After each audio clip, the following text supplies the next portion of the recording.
پیام حرم the Islamic channel.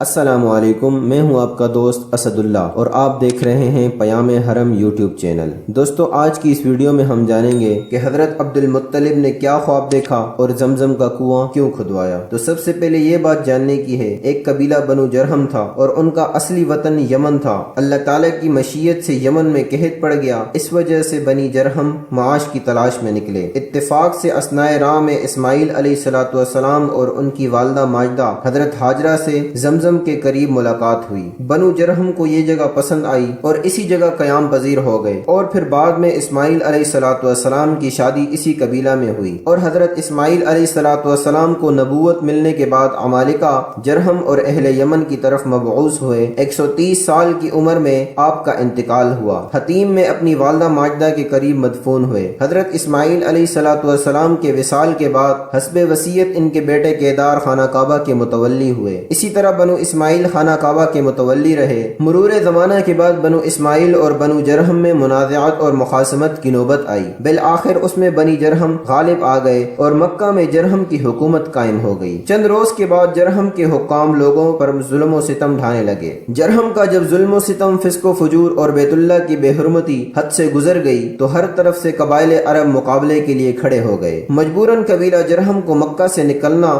اور بھاگنا پڑا، لیکن جس وقت مکہ سے نکلنے لگے تو خانہ کعبہ کی چیزوں کو بیر زمزم میں دفن کر گئے اور بیر زمزم کو اس طرح بند کر گئے کہ زمین کے ہموار ہو گیا اور زمزم کا نشان بھی باقی نہ رہا۔ بنی جرہم کے چلے جانے کے بعد بنی اسماعیل مکہ میں واپس آ گئے اور آباد ہو گئے، مگر بیر زمزم کی طرف کسی نے کوئی توجہ نہ کی۔ مرور زمانہ سے اس کا نشان بھی نہ رہا، یہاں تک کہ جب مکہ کی حکومت اور سرداری عبد المطلب کے قبضہ میں آئی اور ارادہ خداوندی اس جانب متوجہ ہوا کہ چاہ زمزم جو عرصہ سے بند اور بے نام و نشان پڑا ہوا ہے، اس کو ظاہر کیا جائے، تو سچے خواب کے ذریعے عبد المطلب کو اس جگہ کے کھودنے کا حکم دیا گیا اور اس جگہ کے نشانات اور علامات خواب میں بتلائے گئے۔ چنانچہ حضرت عبد المطلب کہتے ہیں کہ میں حتیم میں سو رہا تھا کہ ایک آنے والا میرے پاس آیا اور مجھ سے خواب میں یہ کہا کہ برہ کو کھودو۔ میں نے دریافت کیا کہ برہ کیا ہے تو وہ شخص چلا گیا۔ اگلے روز پھر اسی جگہ سو رہا تھا کہ خواب میں دیکھا کہ وہ شخص کہہ رہا ہے کہ مجنونہ کو کھودو۔ میں نے دریافت کیا کہ مجنونہ کیا ہے تو وہ شخص چلا گیا۔ تیسرے روز پھر اسی جگہ خواب میں دیکھا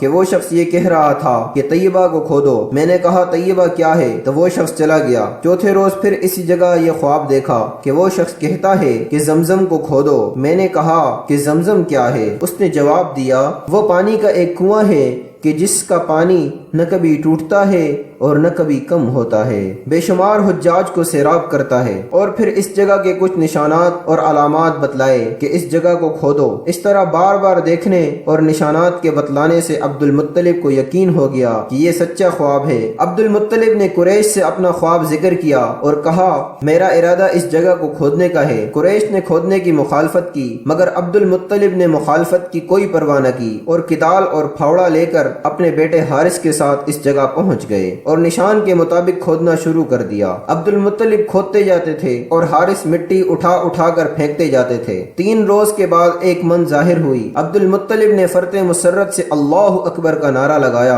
اور یہ کہا، یہی اسماعیل علیہ السلام کا کنواں ہے۔ اس کے بعد عبد المطلب نے چاہ زمزم کے قریب کچھ حوض تیار کرائے جن میں آب زمزم بھر کر حاجیوں کو پلاتے۔ چند حاسدوں نے یہ شرارت شروع کی کہ شب میں ان حوضوں کو خراب کر جاتے، جب صبح ہوتی تو عبد المطلب ان کو درست کرتے۔ گھبرا کر اس بارے میں اللہ سے دعا مانگی۔ اس وقت ان کو خواب میں یہ بتلایا گیا کہ تم یہ دعا مانگو، جس کا ترجمہ یہ ہے، اے اللہ، میں اس زمزم سے لوگوں کو غسل کرنے کی اجازت نہیں دیتا، صرف پینے کی اجازت دیتا ہوں۔ صبح اٹھتے ہی عبد المطلب نے اس کا اعلان کر دیا۔ اس کے بعد جس کسی نے حوض کے خراب کرنے کا ارادہ کیا وہ ضرور کسی بیماری میں مبتلا ہوا۔ جب بار بار اس قسم کے واقعات ظہور پذیر ہوئے تو حاسدوں نے عبد المطلب کے حوض سے تعارض کرنا چھوڑ دیا۔ میرے دوستوں، امید کرتا ہوں آپ کو یہ عنوان پسند آیا ہوگا۔ اگلے عنوان تک ہمیں اجازت دیں اور ہمارے چینل کو سبسکرائب کرنا نہ بھولیں۔